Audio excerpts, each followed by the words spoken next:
আমার যে সাহেব পৃথিবীর কারোর ক্ষমতা নেই তো তাকে ছোঁবে, কারণ তার নাম কেউ করতে পারবে না, তার সঙ্গে কেউ দেখা করতে পারবে না, তার সঙ্গে কেউ ফোনে কথা বলতে পারবে না, তাই সেই অবধি কোনো পৌঁছানো। কিন্তু যা চেষ্টা করে যে হচ্ছে আপনারা ভালো বুঝবেন, সেই করতে গিয়ে আমি অবধি এসে থেমে যেতে হচ্ছে। সাহেবকে আমার সাহেব অভিষেক ব্যানার্জি, আমার সাহেব অভিষেক ব্যানার্জি। বাংলায় খবর দেখেন অথচ কালীঘাটের কাকু সুজয় কৃষ্ণ ভদ্রের এই কয়েক মাস আগের ভাইরাল ভিডিওটি দেখেননি এমন মানুষ পাওয়া মুশকিল। এই ভিডিওটা এতটাই ভাইরাল হয়েছিল যে গোটা বাংলার মানুষের মোবাইলে পৌঁছে গেছিল। আমার সাহেব অভিষেক বন্দ্যোপাধ্যায়, যাকে কেউ ধরতেই পারবে না, তাই আমাকে ধরেই কাজ শেষ করছে, এমনটা একটা মন্তব্য করেছিলেন। এবং তার মন্তব্য যে 100% সঠিক ছিল সেটা আমরা আজ অব্দি প্রমাণ পেয়ে যাচ্ছি। তার সাহেবকে এখনো কেউ ধরতেই পারে না। এবার কি সেই সুজয় কৃষ্ণ ভদ্রকেই এই মামলা, এই দুর্নীতির রাস্তা থেকে একেবারে সরিয়ে দেওয়ার চক্রান্ত? আপনারা জানেন যে আমাদের রাজ্যে এখন চুরি, দুর্নীতি, আইন, আদালত, পুলিশ, ইডি, সিবিআইয়ের যা হাল, বাংলার পাড়ার চায়ের দোকানে যে সমস্ত আলোচনা হয় 1-2 মাস পর দেখা যায় সেটাই মিলে গেছে। অর্থাৎ পাড়ার চায়ের দোকানে মামা কাকারা যে আলোচনাটা করে সেই আলোচনাটাতেই একেবারে আসল জিনিসটা লুকিয়ে থাকে। গোটা বাংলা জানতো যে এই লিপস অ্যান্ড বাউন্স কোম্পানি, অভিষেক বন্দ্যোপাধ্যায়ের কোম্পানি, এই মামলায় কিচ্ছু হবে না, ওই কালীঘাটের কাকুকে ধরেই ইডি সিবিআই রণে ভঙ্গ দেবে। এখন অব্দি তাই হয়েছে। এবার কালীঘাটের কাকুকেও কি একেবারে এই পৃথিবী থেকে সরিয়ে দেওয়ার চক্রান্ত, নাকি শুধুই এই মামলার চার্জ গঠন হবে বলে সেটাকে আরো পিছিয়ে দিতে কালীঘাটের কাকু এরকম একেবারে ভেন্টিলেশনে ঢুকে গেলেন? মরো মরো অবস্থা কালীঘাটের কাকুর, যায় যায় অবস্থা। ঠিক কি হলো আজকে, কেন হলো, সবটা শোনাবো আপনাদের। এই প্রতিবেদন শেষ অবধি দেখুন। আমি মানব, দা নিউজ বাংলায় আপনাদের স্বাগত জানাচ্ছি। কালীঘাটের কাকু, কি খবর আজকে? তাকে একেবারে একটি বেসরকারি হাসপাতালে আইসিইউতে ভেন্টিলেশনে পাঠানো হয়েছে। যে কোনো মুহূর্তে তিনি মৃত্যুর সামনে হাজির হয়ে যাবেন। মরো মরো অবস্থা, যায় যায় অবস্থা। বেসরকারি হাসপাতাল সূত্রে এমনটাই দেখা হচ্ছে, এমনটাই জানানো হচ্ছে। এবং যেটুকু আমরা জানতে পেরেছি যে আজকে সকালে জেলের মধ্যেই একেবারে অজ্ঞান হয়ে যান কালীঘাটের কাকু সুজয় কৃষ্ণ ভদ্র।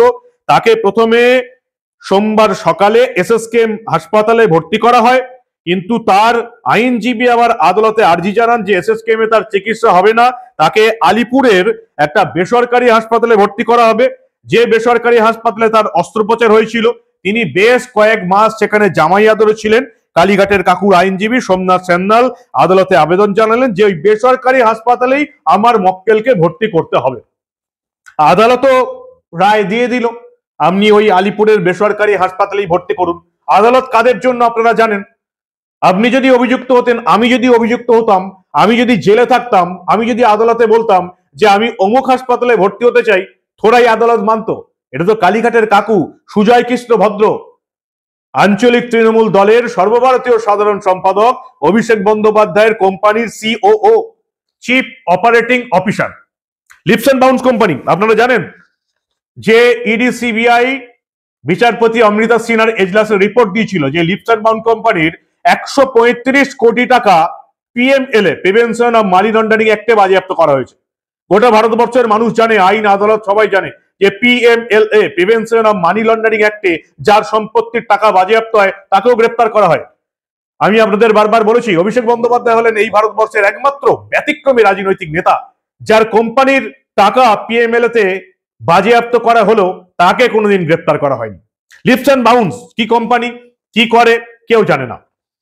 ইডি সিবিআই রিপোর্ট দিয়েছে যে লিপস অ্যান্ড বাউন্স কোম্পানি আদতে কোনো কাজই করে না, সেখানে নাকি কালো টাকা সাদা করা হয়। ইডি সিবিআই রিপোর্ট আদালতে দিয়েছে। এবং সেই লিপস অ্যান্ড বাউন্স কোম্পানির এখনো যাদের টাকা বাজেয়াপ্ত হচ্ছে, কদিন আগে 10-12 লাখ কোটি টাকা বাজেয়াপ্ত হলো, সেই লিপস অ্যান্ড বাউন্স কোম্পানির সিওও, চিফ অপারেটিং অফিসার হলেন এই কালীঘাটের কাকু সুজয় কৃষ্ণ ভদ্র। একমাত্র তাকেই গ্রেপ্তার করা হয়েছে। এই কোম্পানি, যে কোম্পানির সম্পত্তি পিএমএলএ তে বাজেয়াপ্ত করা হলো, সেই কোম্পানির বর্তমান 2 ডাইরেক্টর কে? অমিত বন্দ্যোপাধ্যায় এবং লতা বন্দ্যোপাধ্যায়। তারা কারা আপনারা জানেন, আর নতুন করে বলার অপেক্ষা রাখে না। অমিত বন্দ্যোপাধ্যায় এবং লতা বন্দ্যোপাধ্যায় হচ্ছেন অভিষেক বন্দ্যোপাধ্যায়ের বাবা এবং মা, তাদেরকে জেরাই করেনি। একটা কোম্পানির নাম উঠেছে প্রাথমিক শিক্ষক নিয়োগ দুর্নীতিকাণ্ডে এবং কয়লা কাণ্ডে। ইডি সিবিআই বলছে তাদের বর্তমান দুই ডাইরেক্টর অমিত বন্দ্যোপাধ্যায় এবং লতা বন্দ্যোপাধ্যায়কে জেরা করার প্রয়োজন বোধ করেনি ইডি সিবিআই। এই কোম্পানির সিইও কে? এই কোম্পানির চিফ এক্সিকিউটিভ অফিসার হচ্ছেন অভিষেক বন্দ্যোপাধ্যায় নিজে। তিনি নিজে স্বীকার করেছিলেন সাংবাদিকদের সামনে। এই কোম্পানির 135 কোটি টাকা বাজেয়াপ্ত হলো, দুদিন আগে আবার 10-15 কোটি টাকা বাজেয়াপ্ত হয়েছে। সেই কোম্পানির সিইও চিফ এক্সিকিউটিভ অফিসারকে জিজ্ঞাসাবাদ ছাড়া গ্রেপ্তারের প্রয়োজন বোধ করেনি ইডি সিবিআই। একটা কোম্পানি যাদের বিরুদ্ধে চাকরি দুর্নীতির অভিযোগ, 135 কোটি টাকা, আবার এই রিসেন্ট 10-12 কোটি টাকা বাজেয়াপ্ত করা হয়েছে, শুধুমাত্র সেই কোম্পানির চিফ অপারেটিং অফিসারকে গ্রেপ্তার করছে এবং জিজ্ঞাসাবাদ করে জেলে রেখেছে ইডি সিবিআই এর কাজ শেষ। কেন বলুন তো?